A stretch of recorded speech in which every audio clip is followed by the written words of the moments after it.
Good evening. Thank you all for gathering for this crucial conversation on confronting sexual violence in the settler colonial university. I will begin with this settler colonial university's statement of acknowledgement of its occupation of Ho-Chunk land.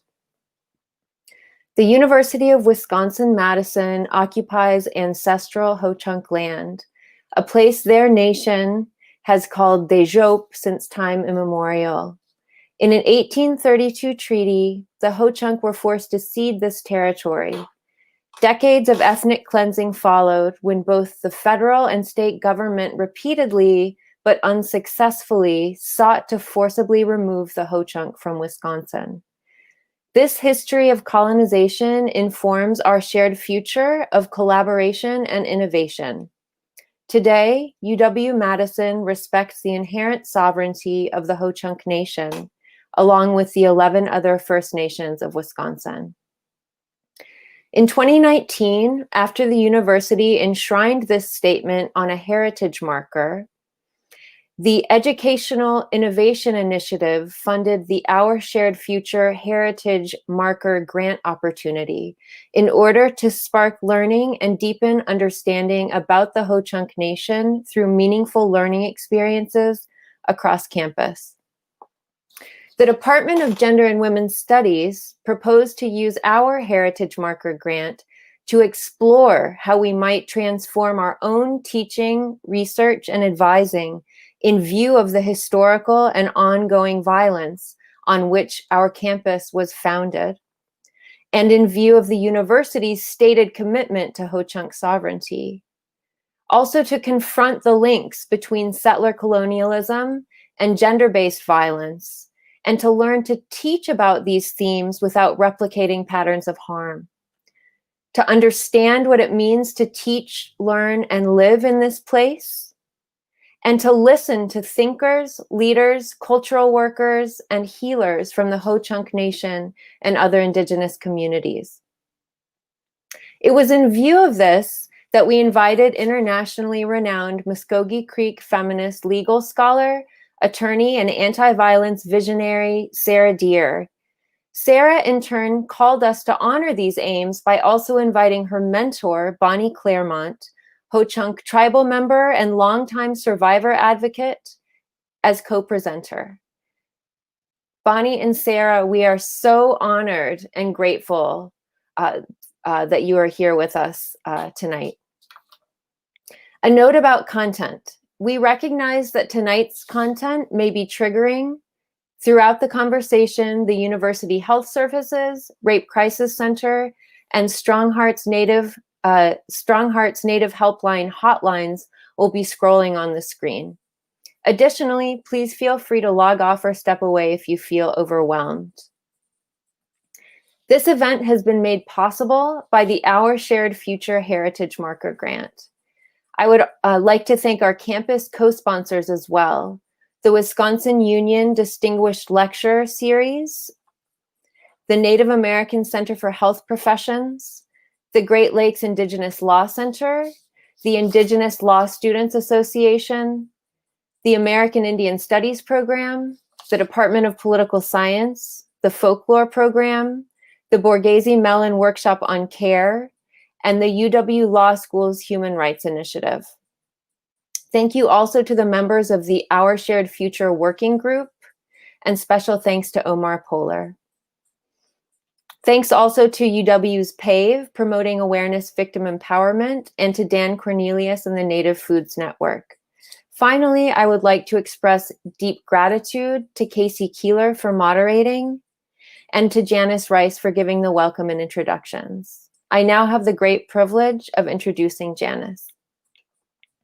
Janice Rice, Ho-Chunk Nation tribal member, serves on the UW Native Nations Working Group, is a clan mother for Ho-Chunk Nation, Department of Social Services, and an elder in the First Listeners Program for Ho-Chunk Nation's Language Division. Janice is a recipient of the Women of Color in Education Award from the UW-Madison, from the UW-Madison and the UW system. She remains active in Ho-Chunk history, art, and museum projects, Native language revitalization, and contemporary Native issues. Janice, thank you so much.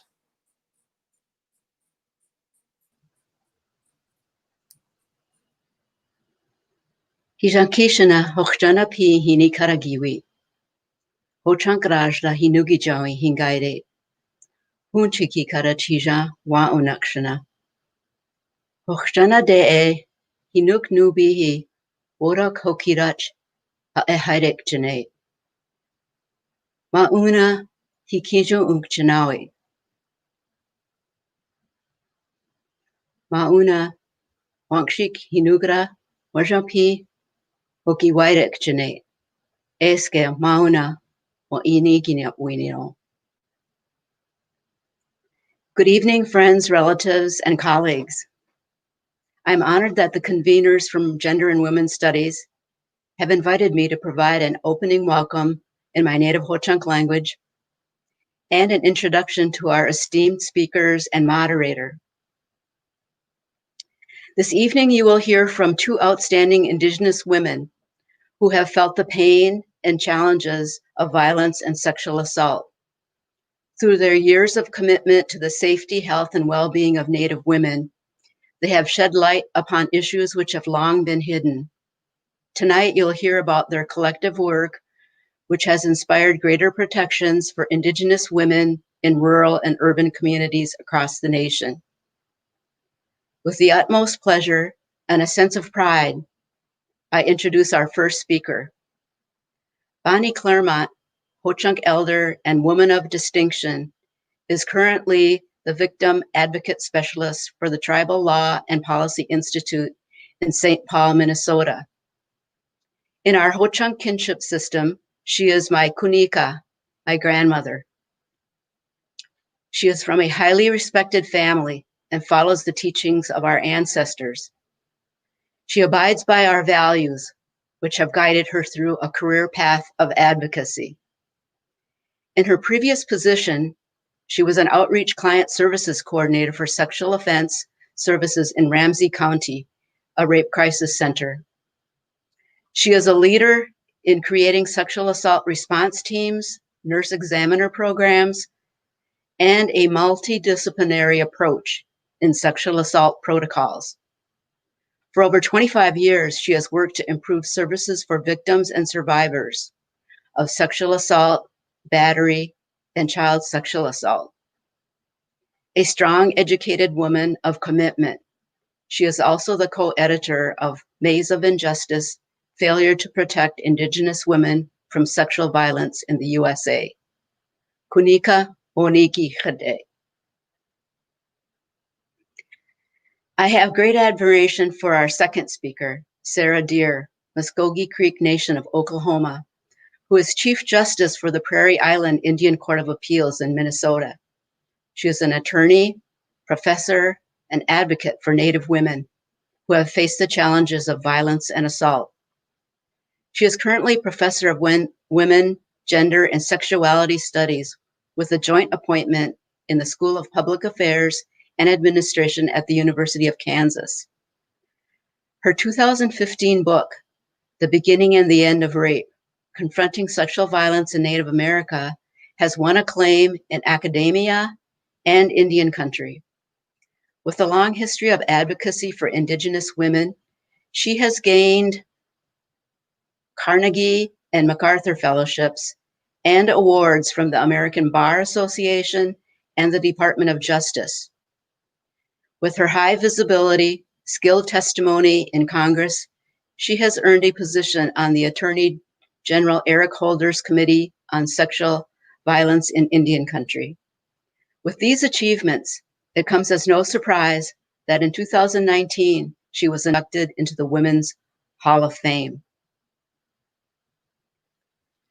Our moderator for this evening is Kasey Keeler of the Tuolumne Miwok Tribal Community of California and Citizen Potawatomi Nation of Oklahoma.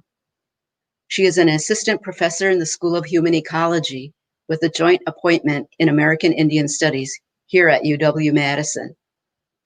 In 2016, she received her PhD in American Studies at the University of Minnesota. Her research has addressed American Indian access to off-reservation housing and ways that American Indians have suburbanized while also maintaining their tribal identity.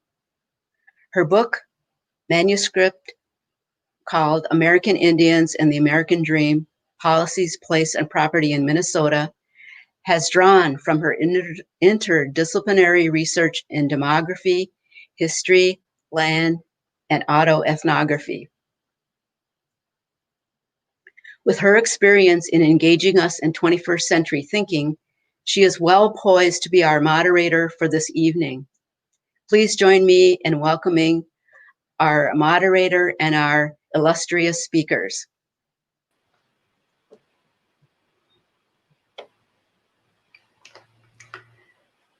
Thank you so much, Annie and Janice, for that wonderful welcome and introduction.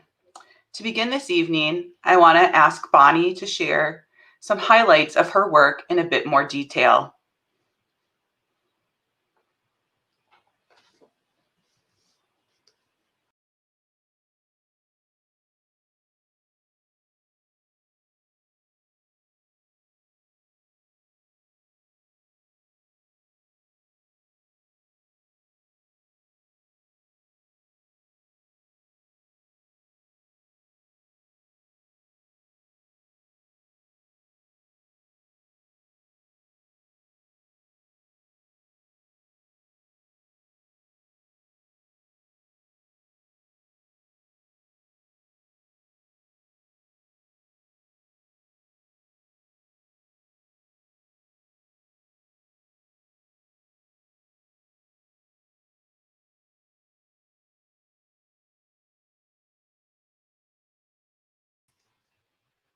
Bonnie, unfortunately, you're on mute.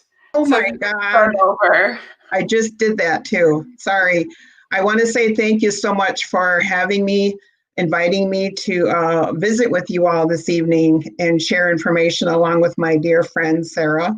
I want to say thank you, Pinchi Nagigi, granddaughter Janice, for that beautiful introduction, and Hishke Onigi and it's good to see you even if it's virtually. So I want to just share a little bit about my work. And I was saying that I never did once say when I was little, when I grew up, I want to be an advocate, but here I am 30 plus years later. And I started doing advocacy work back in the early 80s. And at that time, the movement, as they call it, for me, it was more sort of a white women's movement. And I had a lot of respect and held in high esteem colleagues that were doing the work in the battered women's movement, in the anti-sexual assault movement back then. And the messages that they imparted resonated with me.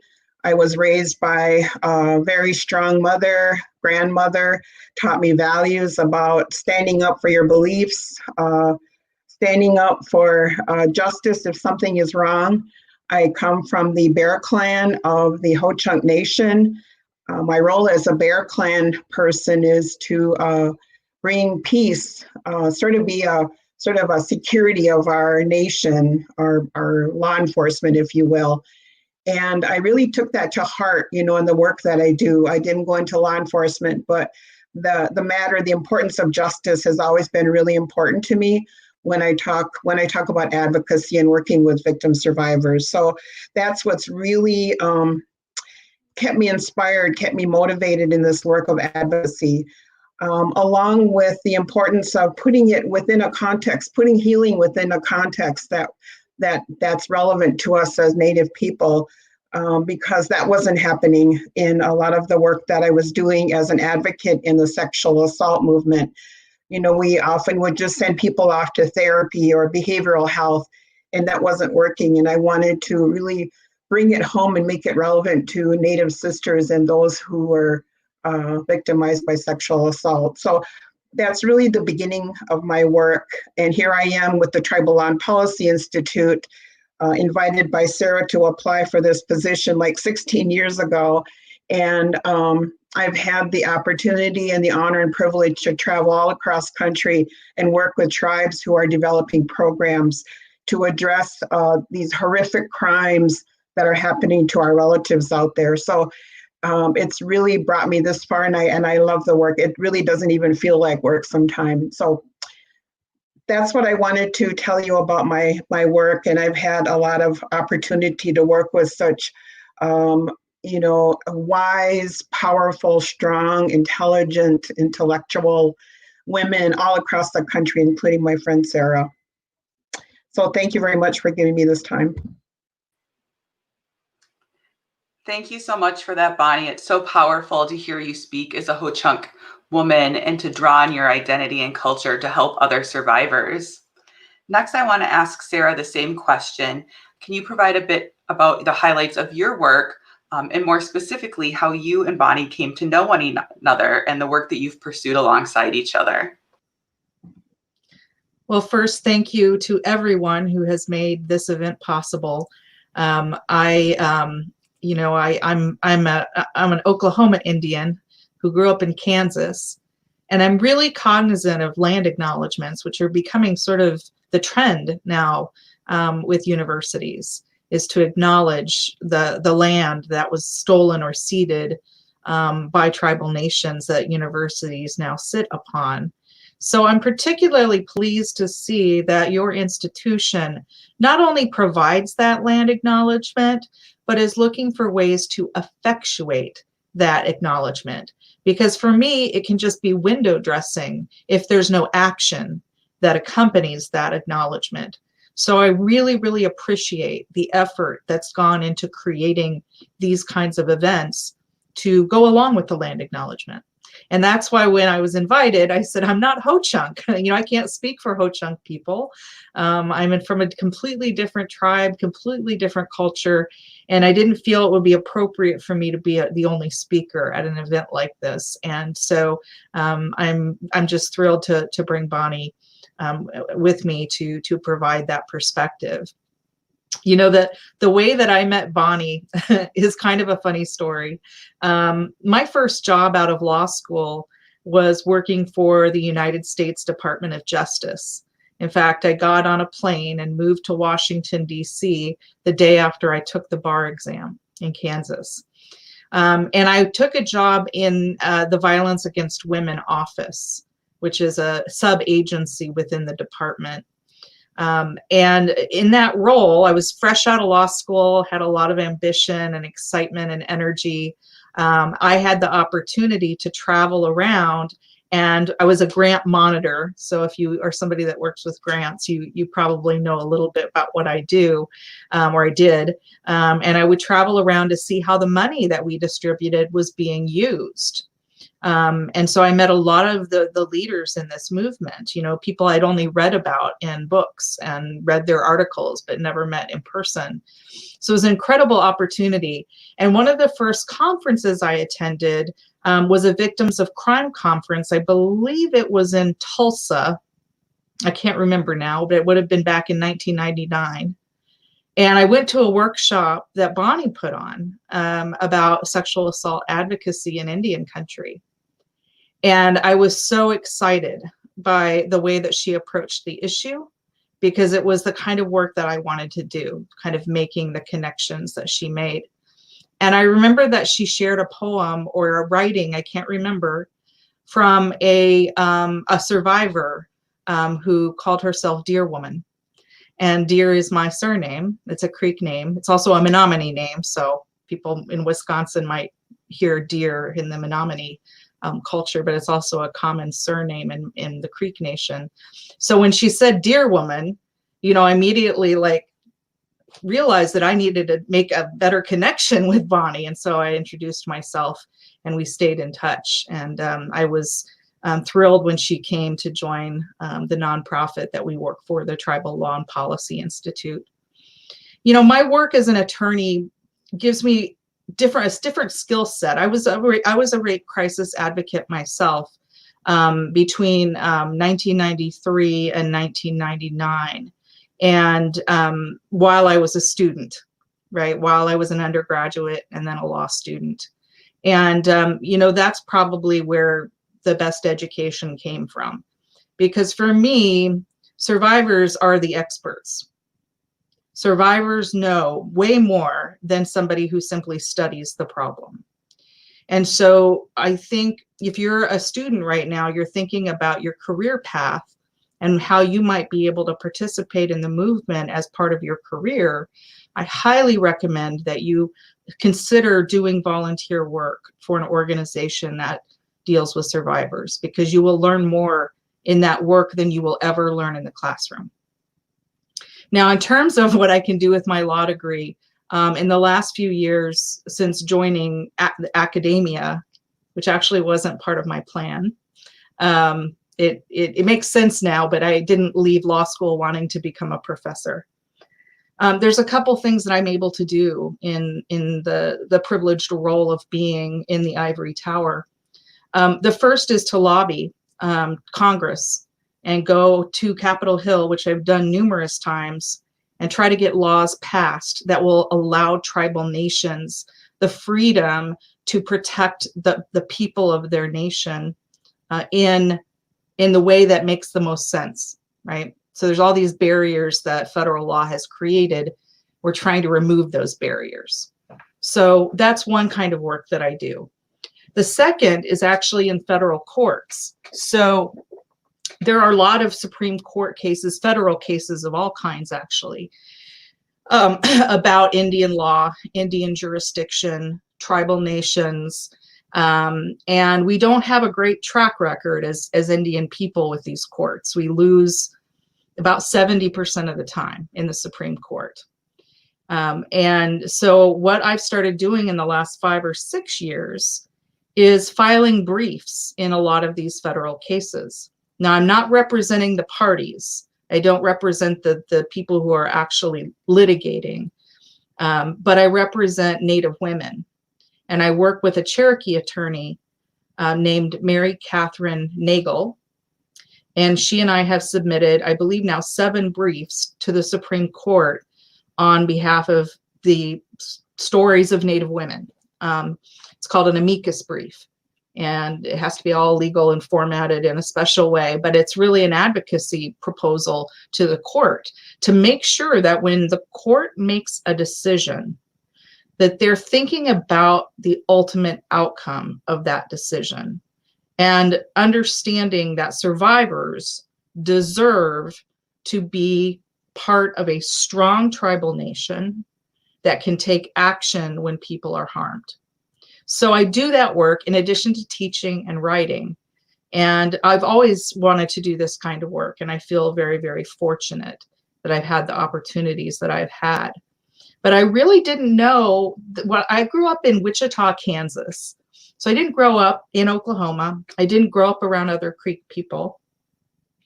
And it was in law school where I really had my first opportunity to learn about tribal nations and about jurisdiction and about power. And you'll have this day, if you haven't already as a student, there's a point in time which I was sitting in federal Indian law class, and we were talking about criminal law. And all of a sudden, I had this epiphany that this was the issue that I was going to dedicate my life to. And it happened in a classroom. Also a classroom where I met my husband also, so it was a pretty big day. But that's a little bit about what I do and why I do it. Thank you again for making this event possible.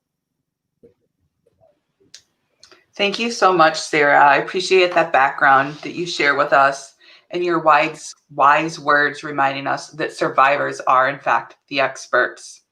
You also mentioned the University of Wisconsin's Land Acknowledgement Statement, which leads me to my next set of questions. So these are for yourself and Bonnie as well to address. What do you see as the relationship between colonial violence and gender-based violence that continues to occur all around us and at alarming rates for Native women in particular? To be more clear, I want to restate this question. What is the relationship between whiteness in power and gender-based violence perpetuated against Native bodies. Do you want to start, Bonnie? Sure. You know, that would take an entire class to address that question. You know, we've been in this state of affairs for hundreds of years, right? And the issues of race, sexism, classism, you know, are all intertwined in our society, and they hold each other up. They create this, I always call it a cage. And, you know, we're held in that cage, and until we all work together to, you know, open this cage, you know, the issues that we face today are going to be very real and very present, which they are today. So, you know, we can't address one without the other, because they support each other. And, you know, it provides the opportunity for those that are in power to maintain that power. And along with that power comes privilege. And with those two things, with the power and the privilege, it creates, you know, the violence, the gender-based violence that we see in our communities, and in particular, that which is perpetrated against Native people, Native women in particular. And we see that in the data, and I don't think the data is all that reliable yet. I think we still have a lot to do around research that's owned by Native people, by nations.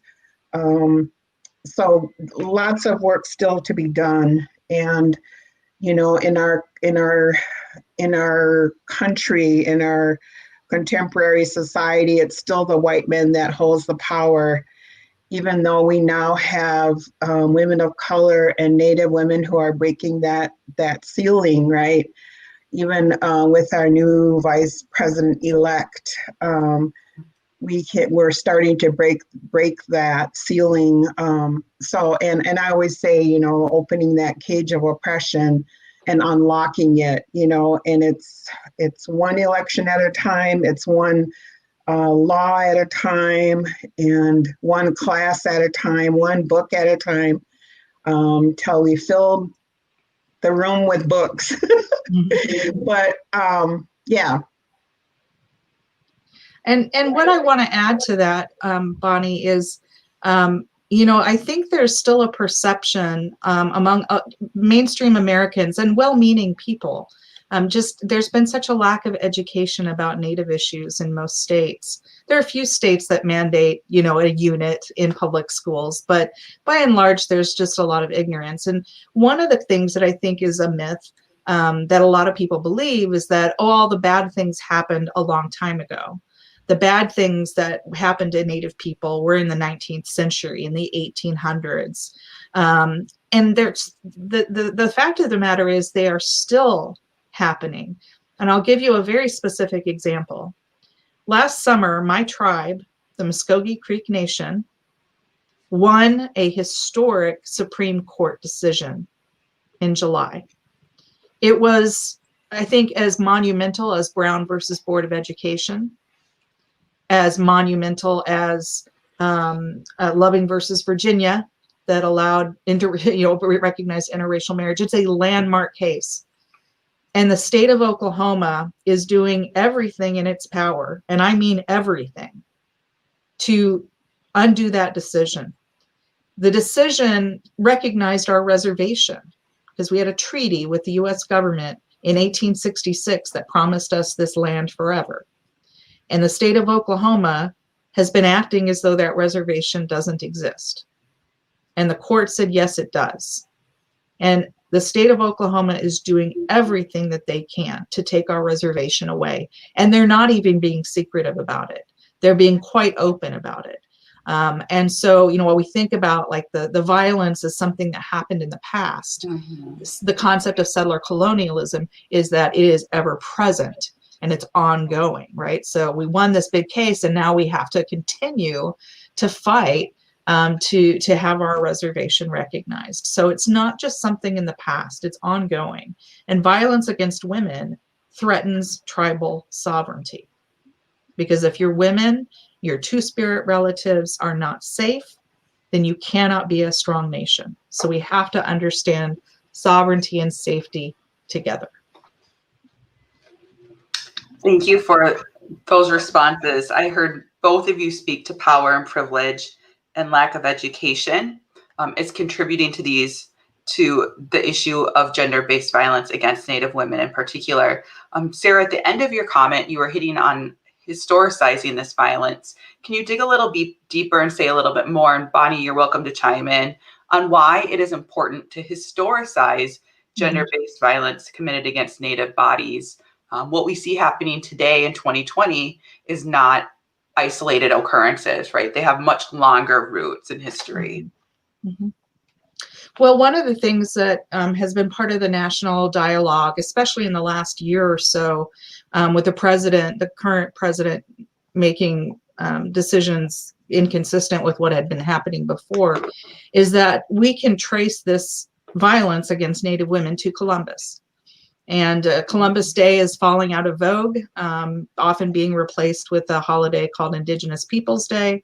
But in fact, Columbus raped Native women.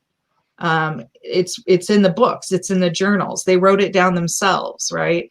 And so while I think Columbus is this sort of symbol, right, of discovery and a lot of different kinds of harm, is that rape was actually happening during those initial contacts.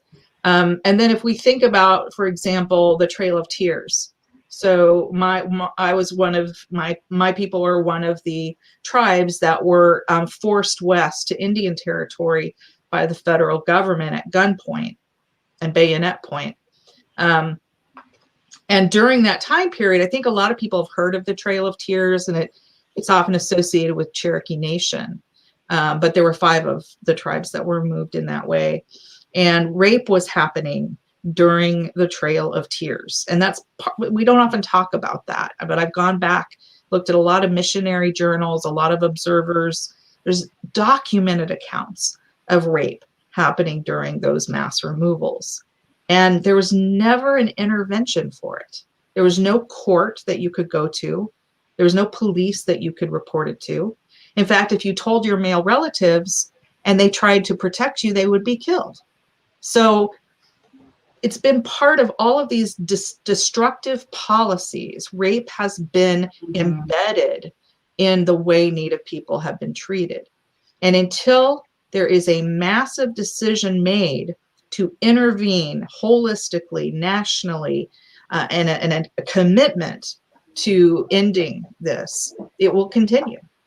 But I do want to also just balance this a little bit to say that as Native women, we should not be defined by victimhood, right? We are victims, and we need to be honest about that and talk about that, but we can't let ourselves be defined in that way. We are much, much more than victims, right? And so I think it's always important to balance that. When I teach my course on Native feminisms, we go through a lot of painful material.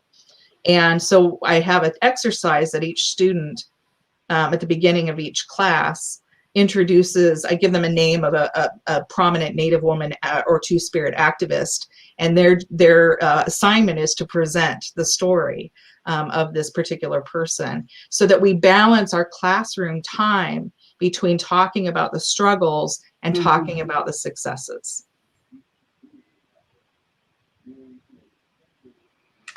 Bonnie, do you want to speak to the importance of historicizing gender-based violence against Native peoples? Absolutely. You know, we were targeted as Native women. We were targeted. It was intent. It was a tactic. It was a tool of war. It was a tool of genocide against us. And it was deliberate because we're the life givers, and being equated with the land as being life giver.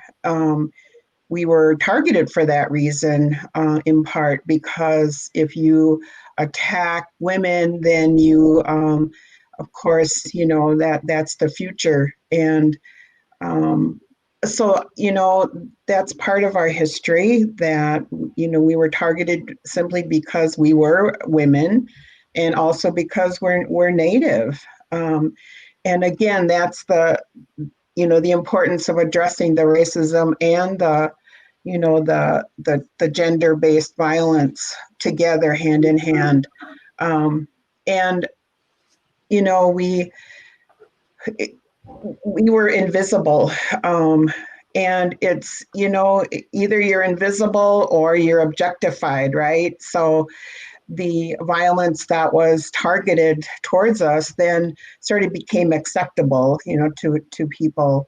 And if we were portrayed at all, it was, you know, really in an offensive way, as objects, you know, being objectified. It's easy to harm or kill an object versus a human being. And, you know, and the way that we were depicted as being dirty, you know, hypersexualized and throwaways. And, you know, when we look at the data today of our Native sisters, our Native LGBTQ relatives that are being trafficked and are gone missing, you know, it's still that same part of history that created the gender-based violence that is still with us today, right? And it doesn't, like Sarah said, it doesn't define us. Our resiliency, our survivorship, our, you know, our values, our traditions that are strong in spiritual practice, you know, that's what defines us. But, you know, we can't disregard the data that's out there. And I think that data isn't accurate. You know, I think the problem is far greater. And I always say that, you know, white men rape because they can, because of the laws that, you know, oftentimes have our hands tied in tribal communities because of, you know, bad federal laws and bad Supreme Court decisions that we're working really hard to reverse and to rectify. We didn't create them, but we still have to work at trying to, you know, rectify them. So, you know, it's important that we continue to identify the history and the roots of this gender-based violence and to work at solutions, working together in partnership across jurisdictional boundaries, you know, and that's often a challenge for a lot of tribal communities because they're, you know, so busy working to provide healing opportunities and you know, the services that victims need, that it's really hard to also have enough time and resources to focus on, you know, the prevention aspects or the importance of lobbying and creating legislative change. That all requires a lot of people and a lot of resources. Absolutely. I appreciate how both of you point towards these really important Supreme Court cases that have been the foundation of federal Indian policy and law as being so instrumental today in what we see as jurisdictional roadblocks for gender-based violence. So thinking about jurisdiction and accountability and the fact that we must address racism and gender-based violence together and in tandem, what is the role then of the university, specifically thinking about the University of Wisconsin as a land-grant institution to address this complex web of violence? Should the university, what is the role of the university in addressing this violence and the moral obligation as well? Bonnie, I'll let you take this one. You know, when I always have to, again, go back to including the voices of survivors at the table. When we look at what can any institution do to create responses and to create policy and protocols. And, you know, so I have to say that right off the start, that there has to be, you know, in particular, Native survivors at the table, whether it be advocates or those that are ready to bring their voice to the table. And I say that, you know, we bring our voices, you know, we're also bringing the voices of our ancestors that were silenced, those that were in boarding schools, that were that couldn't tell about what was happening to them, the torture that they were experiencing, the abuse that they were experiencing by not being allowed to speak their language or practice their spirituality. And that happened in Wisconsin. We had boarding schools in Tomah, Wisconsin, and that's a difficult legacy, and it's something that we need to examine and not to continue, you know, perpetuating that violence. And universities can do so much, you know, whether it be, you know, identifying the problem and saying, yes, the sexual violence happens here in our institution. And, you know, we stand together with, you know, our tribal partners to creating culturally appropriate responses, whatever that might be. And, you know, it can be different for every institution, every location.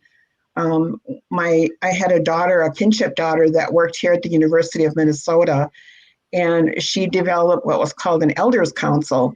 And my partner sat on the elders council, and they were brought in to help the president, the deans, the different deans that, you know, were responsible for developing their policies. So they were consulted on a lot of issues, but they were also there to provide counsel to the students when they experienced hardships.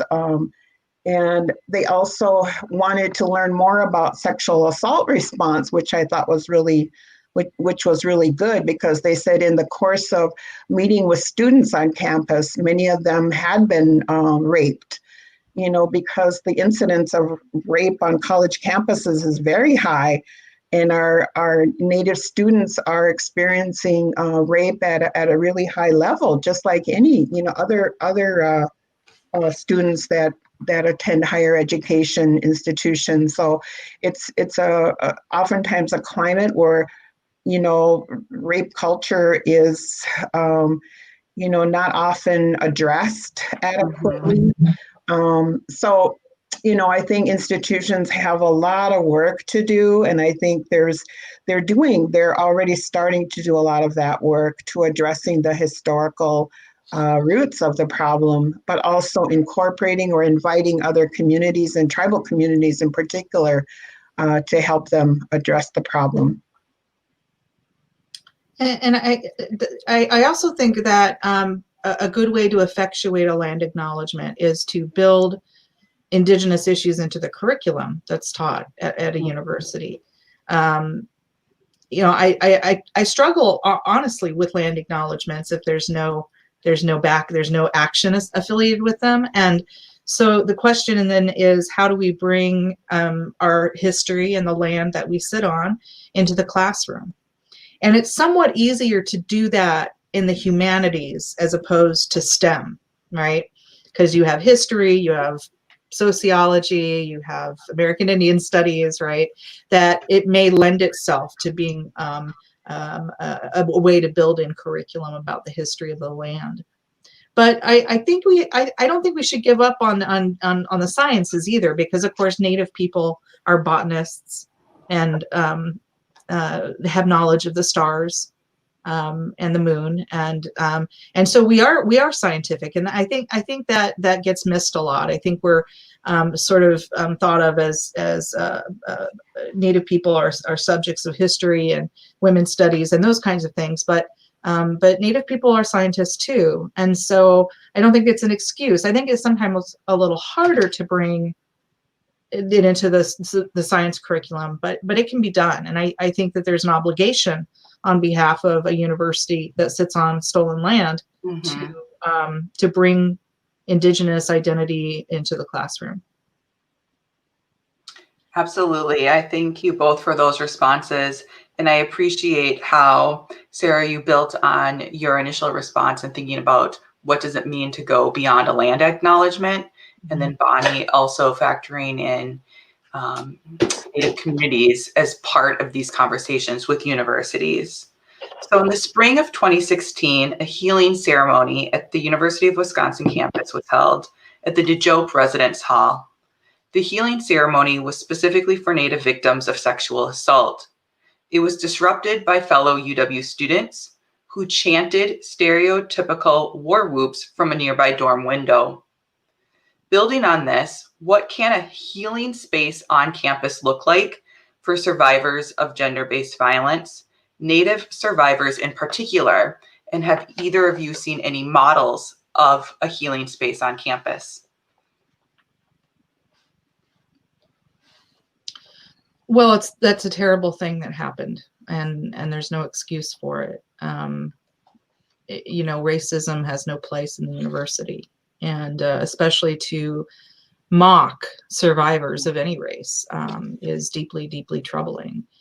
And so there has to be, I've been to your campus, I think once or twice in the past 25 years, so I don't know it well, but I think the question should be directed to the students that were harmed by that. What do you want?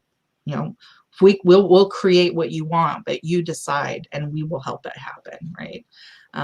Because again, if it's not being led by survivors, it's never really going to be quite on point. And so whether that means a formal apology, whether that means some kind of scholarships being created for survivors from Native communities, there are a variety of things that I think could happen in response to that. In terms of examples, of course, I'm here in Lawrence, Kansas. And so Lawrence is not only home to KU, but also to Haskell, which is a federal institution, a former boarding school that's now a 4-year university for Native students at Haskell. And I'm not teaching there, but I do visit often to give talks and things like that. And they were trying to develop actually a national training program for victim advocates in Indian country. They had a grant, and they were training students to learn to be victim advocates. So, that can be a healing space, because usually people who are drawn to those kinds of opportunities have some experience with violence themselves. So I think we can be really creative as long as survivors are centered.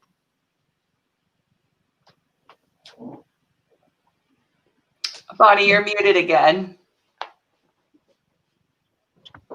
Sorry, one of my pet peeves. I agree totally with Sarah. I don't know what the physical spaces are like there. It's been forever since I've been there. What I know is, it's difficult to create a physical space for oftentimes the kind of healing ceremonies that many nations practice. And there's always issues related to smoke and burning things inside a building, and so all of those kinds of things create these sort of barriers when you could easily get around them. When I was helping develop the sexual assault response team in the forensic nurse examiner program at our local hospital, when after a Native woman is raped, sometimes she wants to pray and maybe smudge, and burn sage or sweetgrass, and there was never a place in the hospital to do that. And we met with the hospital administration and said, this is what we need. So they created a space it was outside, but they had heaters, and it was like a roof over the top. It was sort of, I don't know what you call it. It's a place where people go, and of course, when the weather's nice, it was a little easier, but it was a lot better than having to stand outside the doors and, where we were smudging and people were walking by us. So, it really takes a lot of thought and the willingness on the part of the university to create that kind of space where people can sing and pray and smudge, burn cedar or burn sage. So, again, it's really what is the institution willing to do in partnership with survivors and elders, that would be good for survivors of sexual violence. This is such valuable knowledge to hear from both of you, and hearing that universities can take these really proactive steps to create healing spaces for Native victims, in particular of domestic violence, of sexual violence. So in terms of your advocacy work and healing, do you think that there is a connection between place and healing, or place and community-based advocacy work? Absolutely. As a citizen of a removed tribe, there are healing mechanisms that are no longer accessible to us. Sometimes there's elders and healers that go back to Georgia and collect plants and medicines, but there are certain medicines that don't grow in Oklahoma, and so have either been phased out as a regular use, or very rarely when elders and healers can travel and gather the medicine that would be needed to have a ceremony or prayer, some kind of prayer circle around a survivor. And we'll never go back there, right? So tribes that have been removed from the spaces that create healing have a very difficult time sometimes, because you lose a whole section of what helps victims and what's anybody who's been through trauma, right? Every culture has people who've been through trauma, and there's things that we can do to help. But removed tribes really struggle with that, I think.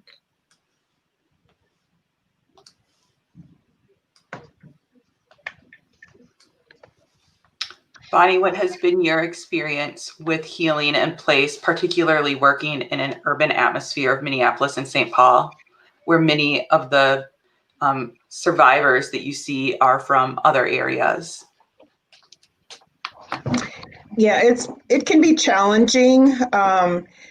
We have in an urban area in particular, but there's a lot more tribes that are setting up their urban offices and are, working closely with their tribal elders to create, those places where healing can happen, where ceremonies can happen, and really regenerating some of the ceremonies that can be really beneficial to victim survivors. And, hearing more about those is really good, especially in an urban area. And, more and more elders, it seems like there's still elders that we have who haven't talked about their own victimization. And, even boarding school, many of them have survived boarding school abuse and violence, and are now starting to speak out about their experiences and incorporating, the medicines that they are familiar with, the different herbs and medicines that can promote healing, and how to use those medicines.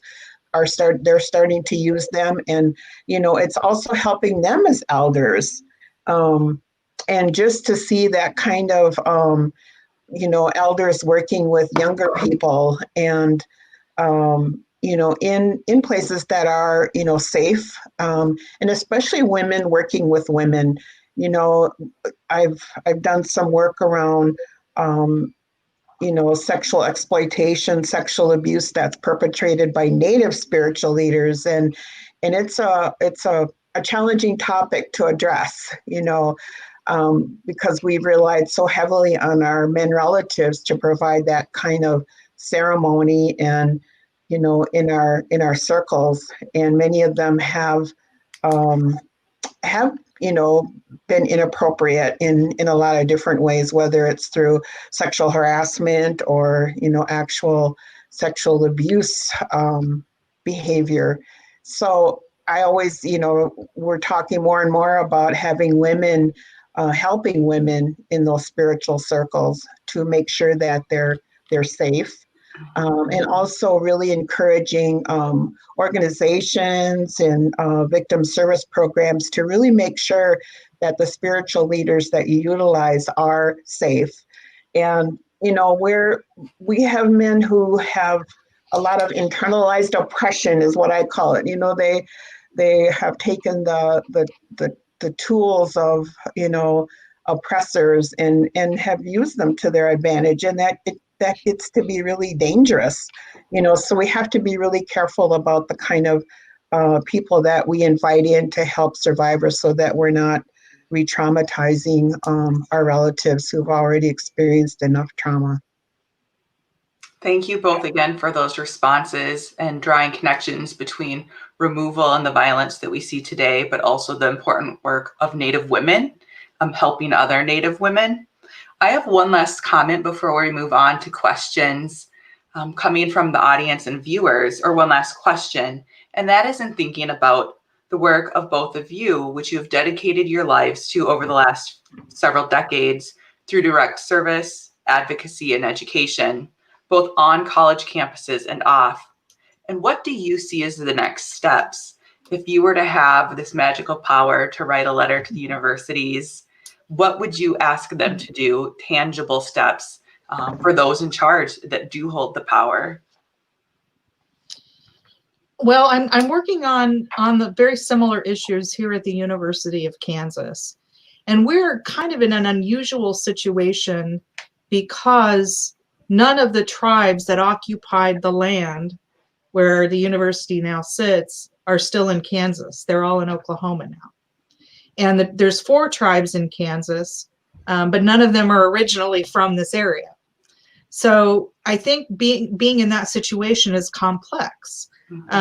Do we invite the tribes that are in Oklahoma to come and participate in Lawrence, you know, and come to Lawrence and do talks and events and that kind of thing? What about the local tribes that aren't originally from here? You know, so it can be really complicated. But I mean, I would like to see a lecture series that's sponsored by the university, where each year there will either be a scholar who studies the tribes that are still here in Kansas, or the tribes that were removed to Oklahoma, so that there would be an annual lecture about Kansas Indian consciousness, I guess, if for lack of a better word.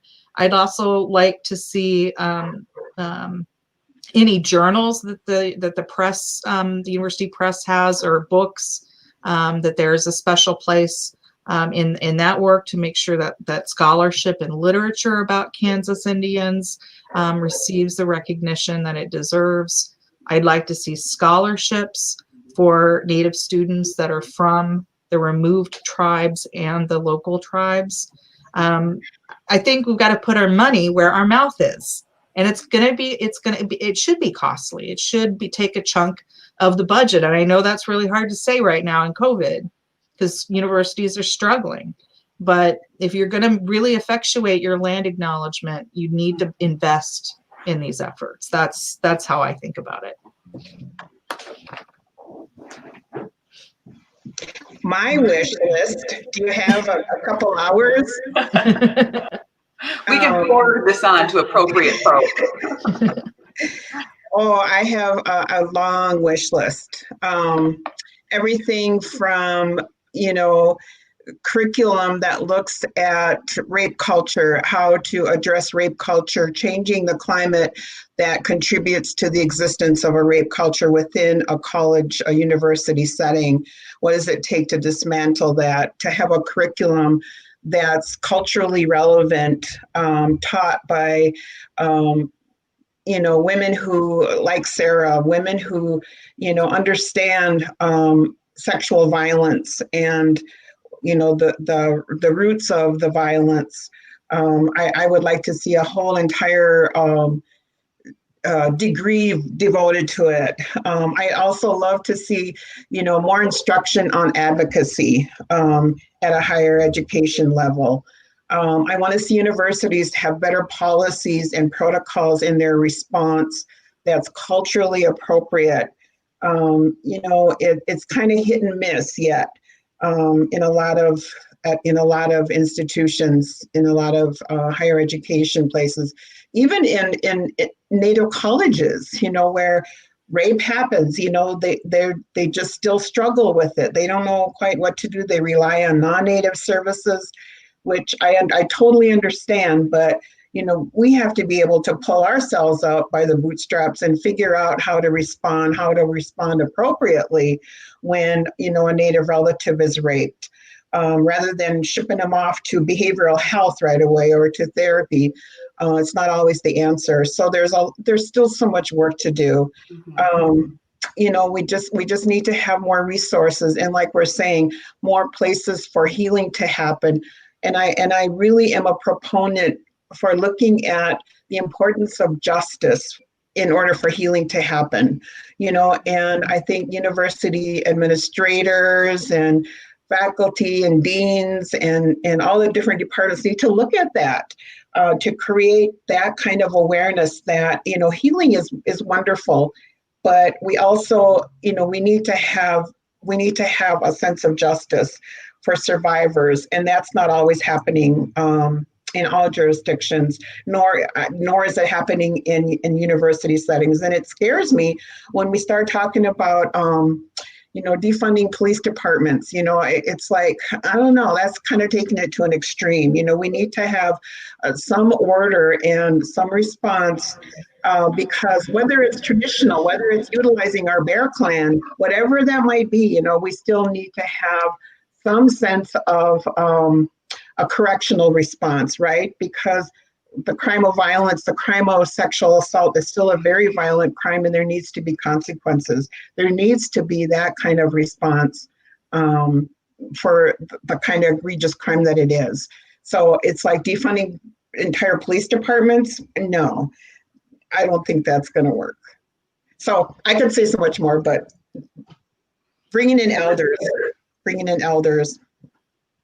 This is so valuable and so insightful, because I think we often get lost in this complexity of gender-based violence against Native folks, but the solutions that you both offer are very tangible, from hiring more faculty, Native faculty, and incorporating these topics across curriculum, not just in Native studies, not just in women's studies, but across the field, including STEM fields, having safe healing spaces on campus, and even thinking about what restorative justice may look like on campus, are all very tangible steps that any institution could take.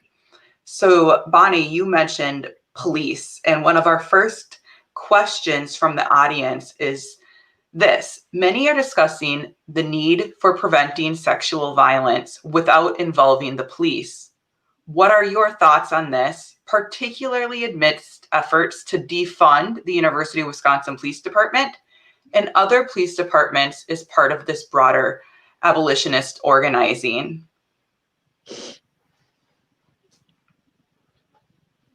Go ahead, Sarah. So we're having the very same conversation here at the University of Kansas. And in fact, I sit on the current chancellor's task force on community-based public safety. After an abolitionist student group it brought a petition before our chancellor asking us to defund the university police departments. And we've had some really important discussions about the origins of university police. And in fact, the university police department was created at Kansas in the late 60s and early 70s, when we had a lot of student activists who needed to be controlled from the university's perspective. And that's why they were created. And so we've had this really difficult conversation locally about not just the campus police, but also our local police department. And I think one of the things that's challenging is, were the university to abolish our police department, then we would not be, we wouldn't get rid of police, because then the Lawrence local city police department would become the police for campus. So it's complicated. It's not as easy as defunding it. Here's where I am, and this is not a popular opinion right now in the university.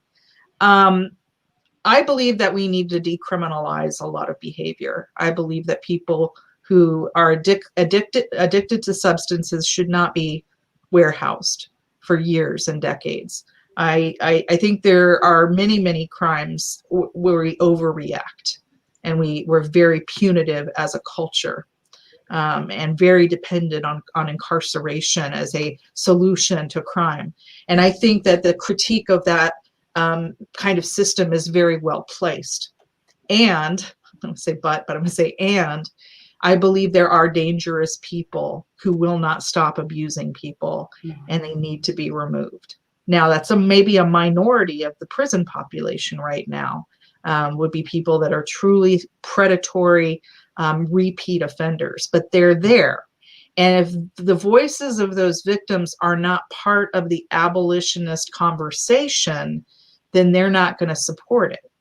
And I don't think I have all the solutions. We never had jails. Indigenous people did not have jails or prisons. They didn't exist. So we know it can be done.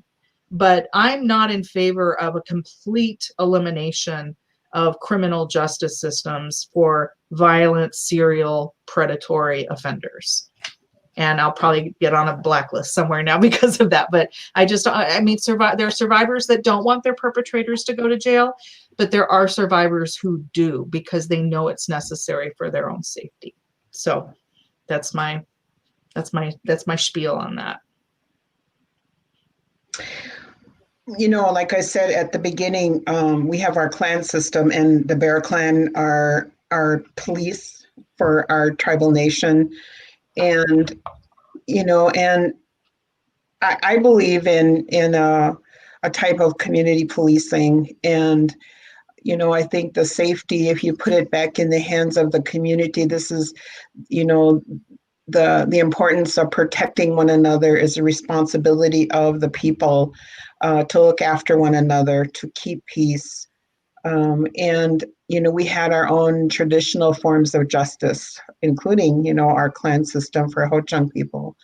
And they worked. And some crimes were thought to be very egregious, and there were very serious consequences for those who committed those types of egregious crimes, including harming children, including harming women. And, you know, they worked for us then. I think that to some extent they can work again. And I think each tribe has to look at what that consists of. You know, I agree with Sarah. I think one of the things that we still have to do is develop our own culturally appropriate sex offender programs, and similar to our batterer re-education programs for those that you know, commit crimes of sexual assault who are amenable to change, to looking at where this behavior came from, to acknowledging, to do some type of public acknowledgement of the wrongdoing. I think that can happen. Maybe I'm being too idealistic, and, you know, but I think every community needs to look at that, and every even, you know, university institution needs to examine the, you know, the ultimate consequences. You know, there has to be some measure of safety and accountability within each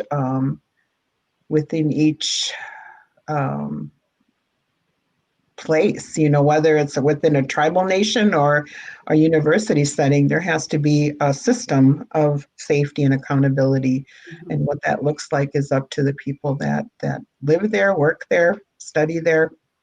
And especially for survivors, you know, they need to be at the table when those discussions are held. So. Right. So these aren't easy conversations to have. You know, it's not a matter of maintaining the status quo with police departments, but it's not as simple as saying eliminate and defund, but really centering these survivor voices, which has been a main theme of both of you this evening, and thinking about the role of Native communities in particular in the healing process for both the perpetrator and the survivor. So coming back to settler colonialism, how can settler colonialism be held accountable within the Me Too activism or the Me Too movement that we've seen grow so much over the last few years? Mm-hmm. Well, And I mean, I would add to this in thinking about feminism and Native feminisms, right? And who's absent from more Right. mainstream feminism. Right. Well, I remember, I'll just give you an anecdote, I guess. I remember when there was a time period with the hashtag Me Too, where I think the celebrity Alyssa Milano was sort of popularizing the hashtag on Twitter. I don't think she ever claimed that she created it, but she also didn't acknowledge the Black woman who did. And there was some back and forth with her and educating her. And then one of the things that was what I really struggled with is I know that as a celebrity, she has a lot of power and she can use that power to do good things. And I really like the show Project Runway, so I'll just say that as well. But at any rate, she has a company that creates girly sports fan wear. Right. So it's like, instead of just a men's, square t-shirt, she's got shaped t-shirts with NFL teams and little, hoodies and things that are made for women. And so there was a push for her to stop selling those shirts with Native mascots, and particularly the Washington team, which is a slur. Or what, I guess they're not using it anymore, but you all know the R word. And it's like, if you're really committed to Me Too, and you're really committed to sexual assault survivors being heard and believed, but at the same time, you are selling material that dehumanizes Native people, how do you reconcile that? So she got called out quite a bit on social media, and I'm not sure what the current status of that is. But I think a lot of people don't connect the two. Mm-hmm. So they think, I can be a football fan and dress up in fake Indian headwear and what have you, face paint that's sacred. And I can also support Me Too. And for me, that you can't reconcile that. You cannot participate in mascot imagery and be anti-sexual assault and be truly consistent. So that's one example where I could see how settler colonialism and Me Too intersect.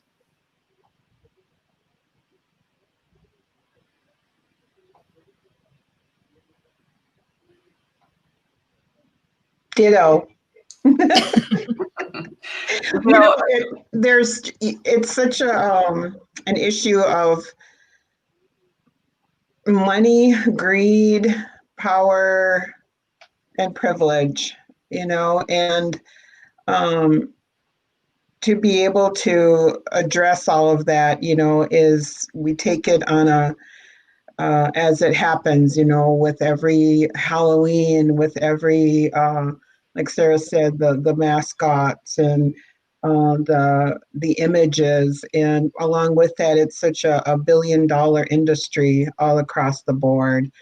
And as Native women, and again, those images, that's not who we are, and we continue to address them as it happens.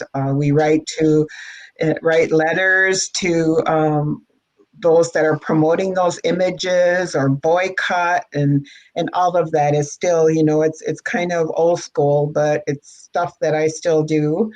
Encourage my daughters, my granddaughters, and really try to create that kind of awareness, whether it's in advertising, whether it's on television.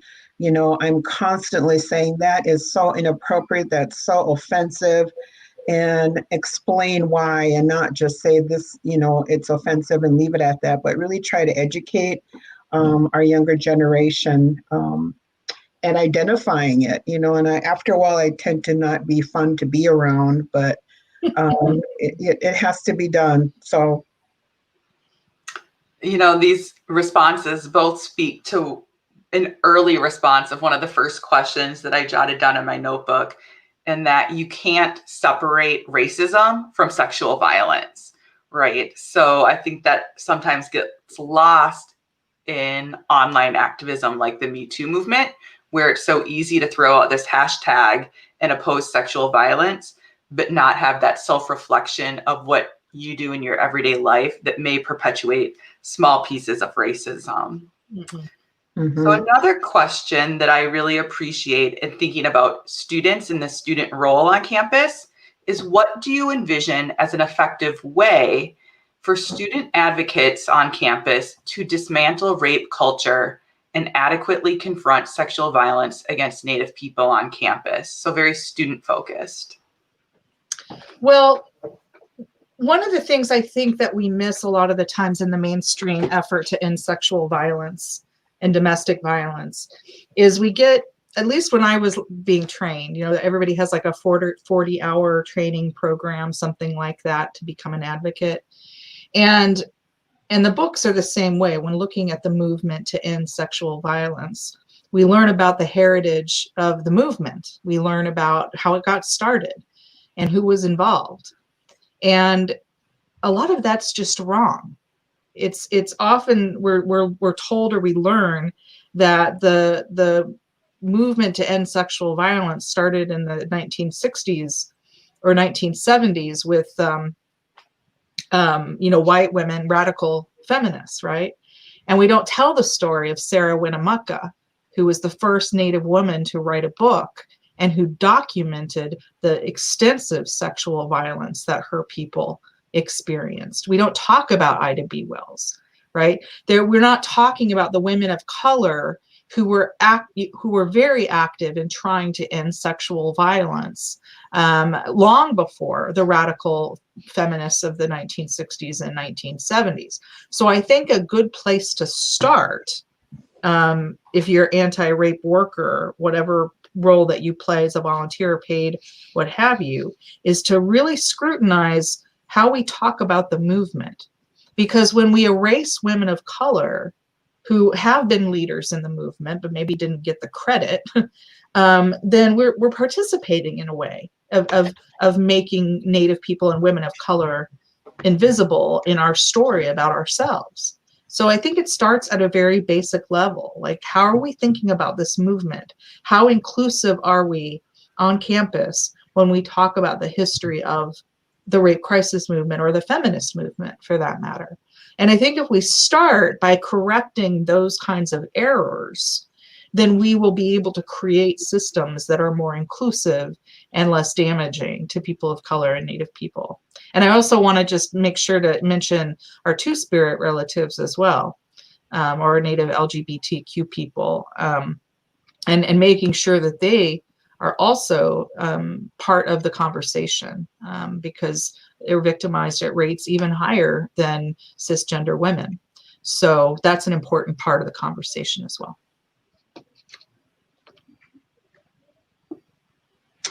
Being a child of the 60s, growing up in the 60s, you know, my mom participated in the American Indian movement, and really activist minded, and encouraged that kind of the ability to voice our opinions and stand strong against injustice when things, when things were happening that sort of took our rights away, or violated our rights to whatever, our land,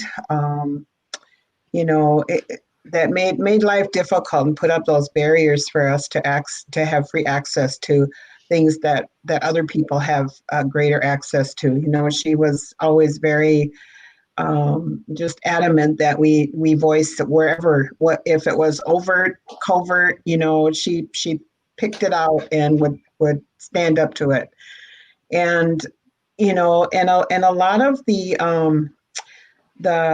target for that were white men, and it's like it was phenomenal for her, and always was very annoyed, if white men made her feel inferior, and because she knew her business, she knew what she was talking about, and how dare you think that I'm this, or I'm ignorant, and And for me, that's the kind of mentality that I grew up in. That's the kind of attitudes that I was raised in. So the 60s for me is like, I was out there marching and protesting the war and everything that had to be protested at that time. And I just, for me, it's kind of like I love that. I love that kind of free speech and the ability to use your voice in a good way. And, so I think that again, dismantling rape culture and really channeling the energy that I see out there in our young people in a good, positive way. We saw that when George Floyd was murdered, and all of the events of this year. I've seen a lot of young people really stand up to a lot of injustice, and it really was for me affirming. It's like gave me hope for the future, that they can, because like I said, all of these injustices are connected, and our children, our young people, they really have to be supported and empowered. And many of them, were put themselves in harm's way to stand up to the injustice, so I see that in our young people, and I get really energized and hopeful, in our future, that they are leaders. And at the same time, these are young people that are pursuing their education, they're willing to be jailed over their beliefs. So, we can channel that. A lot of our young people, a lot of our Native young people stood in front of buildings to protect them during the riots, and if we can channel that, it's like that, I think that could produce some really good results for us. Thank you both. So we have just a few more minutes. So a question just came in from one of the viewers, Lindsay. Her pronouns are she, her. And her question is, what are your thoughts about the role of art, like the Red Dress Project or Walking with Our Sisters, both to raise the visibility of crimes against women, and also, especially for Christy Belcourt's project, to center and create spaces for honoring and remembering women who are missing and or murdered? I think all of these efforts have been monumental and have made a tremendous difference. The MMIW movement in Canada has sort of been around longer than the American movement. But as a lawyer, I'm about as far away from an artist as one can be. I suppose I could be a chemist, but I myself have no skills in that area. But I do see the visualization of Native women and Two-Spirit people as being critical, and artists can do that. Artists can do small things and large-scale exhibits, and one of the most poignant ones that I have seen was the Red Dress Project that was outside of the Smithsonian American Indian Museum a couple of years ago. And when I've testified, the last couple of times that I've testified at congressional hearings, I wear red. I wear a red dress or a red jacket, because that has become to sort of symbolize, I see Bonnie's wearing red today, really symbolize that visibility. And so I think, yes, if a campus can bring a big installation project to campus, I think it's a great idea. Absolutely. Yes. We have so many talented young artists, and using their talent, their gifts to create that kind of expression and awareness. And I think it's amazing. I see it on social media, people who are young people and women, even survivors, using it as part of their healing, beading, images, red dress, even at powwows that are, honoring MMIW and girls through dance specials that they're having, wearing red dresses. And especially, you know, like our jingle dresses that are healing. There's a lot of our dancers that are making those red in honor of our Native relatives who are missing. So yes, definitely there's a place for art and art expression. This is such a great topic to think about, especially when we consider how to reach more people. And this can be done through art so clearly and visibly, and the efforts are so powerful. And film. Absolutely. There's some really amazing documentaries out right now where it's a lot of online film festivals that are happening because of COVID. And I've had the chance to watch some incredible documentaries about issues for Native women and Two-Spirit people. So our final question for this evening, bringing it back to where we began and thinking about the role of the university, is how can universities promote more survivor awareness in an effort to prevent sexual and/or domestic violence? Bonnie, I want you to take that first. And we've been saying, you know, to bring their voices to the table when they're ready to do so, and not a minute before, and to create the safe space so that they can do that.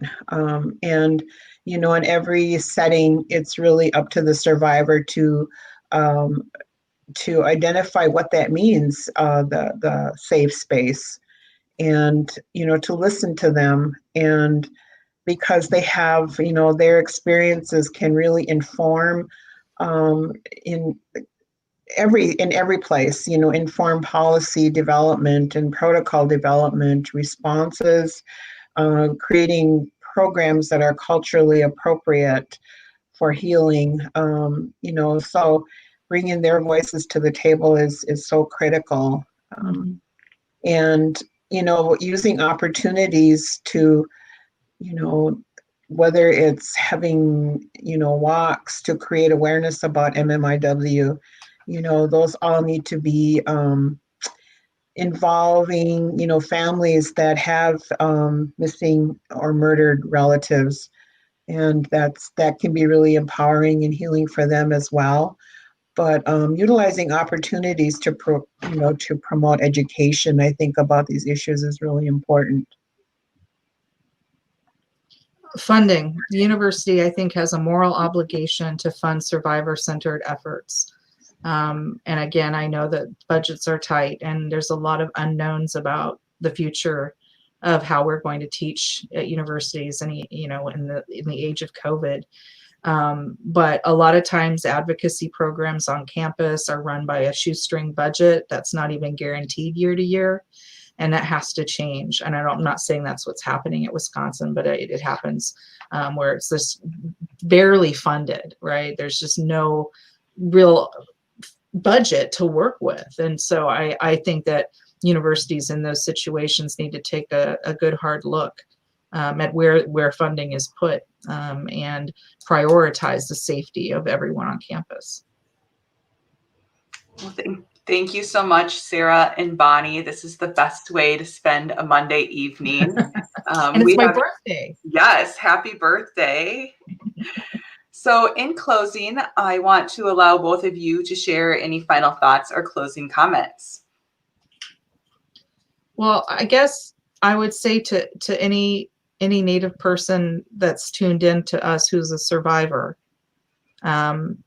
which of course is probably all Native people, because the statistics are so high, that you do not have to be defined by what happened to you, and you surviving well and doing what you want to do in life is the best form of revenge against a rapist that I think exists.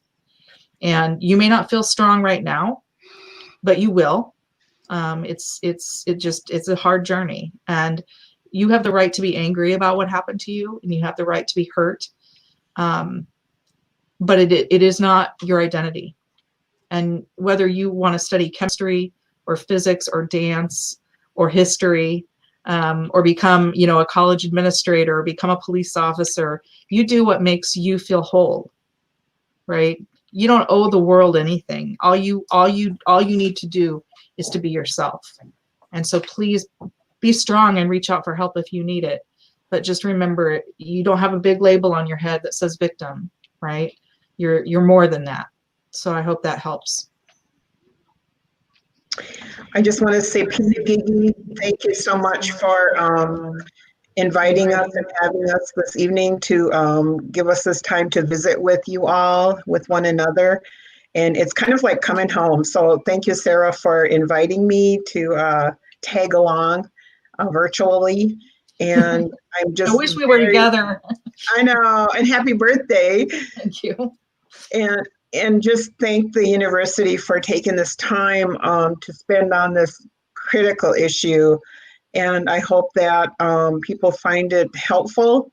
And, together we can end violence. It's always my vision to end sexual violence. And there's always people that naysayers say, do you really think that's possible? I think it is. And if I didn't, I wouldn't have, been involved in this work this long. So I just say, together we can do this, and especially with our men relatives to join us in the circle to help us, because again, they're part of the solution. So thank you so much. So thank you all for joining us online and having this critical look at the Settler University and gender-based violence. And thank you for the folks providing the funding from the Our Shared Future grant and initiative.